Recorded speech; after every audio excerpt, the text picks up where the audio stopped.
31 दिसंबर को मेरा जन्मदिन था।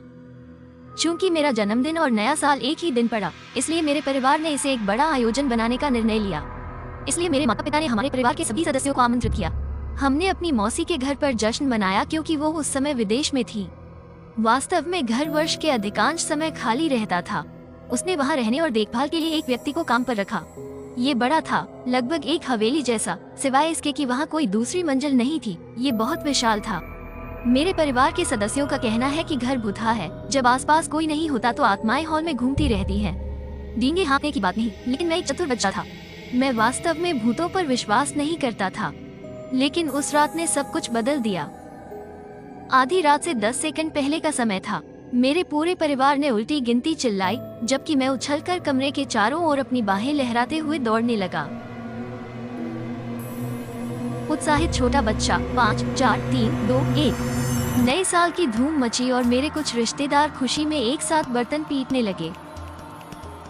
मैं बाहर कारों और मोटरसाइकिलों के हॉर्न भी सुन सकता था।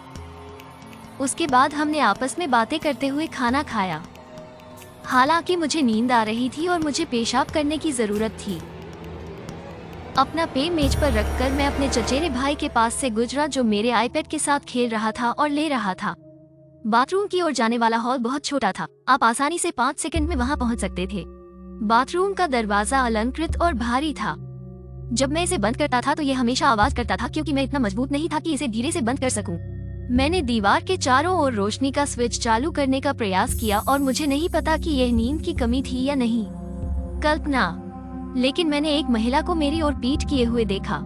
उसके लंबे काले बाल थे जो उसकी पीठ के निचले हिस्से तक जाते थे और उसने एक सादे सफेद रंग की पोशाक पहनी थी। वो इतनी पीली थी कि रोशनी में चमक रही थी। अविश्वास और पूर्ण इंकार में मैंने अपने खाली हाथ से अपनी आंखें पोंछी और कुछ बार पलकें झपकाई, लेकिन वह गायब। वो अभी भी वही थी। उसकी पीठ मेरी ओर थी। मैंने धीरे से दरवाजा अपने पास खींच लिया, इतना करीब कि अगर मैं उसे और भी करीब खींचता तो वो बंद हो जाता। एक गहरी सांस लेते हुए मैंने उसे फिर से खोला। महिला अभी भी वही थी। उसने धीरे से अपना सिर घुमाया और मैंने तुरंत दरवाजा बंद कर दिया और अपने परिवार की ओर भागा जो वहां थे। आलस्य और शराब पीना। मैं वापस सोफे पर बैठ गया और ठंड के मौसम के बावजूद मुझे पसीना आ रहा था। कुछ मिनटों के बाद मैं खुद को शांत करने में कामयाब रहा। अचानक मेरा चचेरा भाई चिल्लाया और सभी का ध्यान उसकी ओर गया। उसने मेरे आईपैड की ओर इशारा किया। वो डरा हुआ, हैरान और अविश्वास में लग रहा था। जब मैंने देखा कि उसने अपनी सेल्फी में क्या कैद किया तो मेरा दिल रुक गया। वही महिला, काले बाल, सफेद पोशाक, पीली त्वचा, बाथरूम की ओर जा रही थी। मैं जानता था कि उसने उन्हें संपादित नहीं किया है, क्योंकि इसके अलावा उस पर कोई भी संपादन सॉफ्टवेयर स्थापित नहीं था। सामान जो सर्वोत्तम रूप से औसत दर्जे का था। कहने की जरूरत नहीं कि वो अपनी जान बचाने के लिए संपादन नहीं कर सकता। उसके द्वारा खींची गई लगभग हर तस्वीर में वो वहाँ चल रही थी। उसने तस्वीरें हटा दी और मुझे याद आया कि मुझे अभी भी पेशाब करने की जरूरत है। मैं अकेले बाथरूम में वापस नहीं जाना चाहता था, इसलिए मैंने अपनी माँ को मेरे साथ आने के लिए कहा। वो इस बात से नाराज थी कि मैंने उससे बाथरूम का दरवाजा खुलवाया और पेशाब करते समय उसे अपने बगल में खड़ा किया। इसका अभी भी कोई मतलब नहीं है।